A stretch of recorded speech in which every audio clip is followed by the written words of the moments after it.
So, this is Trichoceros purpureo pilosus, also known as Echinopsis purpureo pilosa.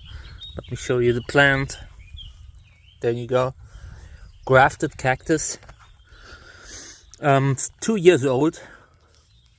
From seed to flowering. That's remarkable. Yeah, and super beautiful flower. I love it. Let me go around. So these pinkish purple sepals gave this plant the name. And yeah, super nice. It smells super strong, very intense smell. Not good, just intense. I'm sure the insects will love it. I brought it into the house, and yeah, now I brought it out again to film it.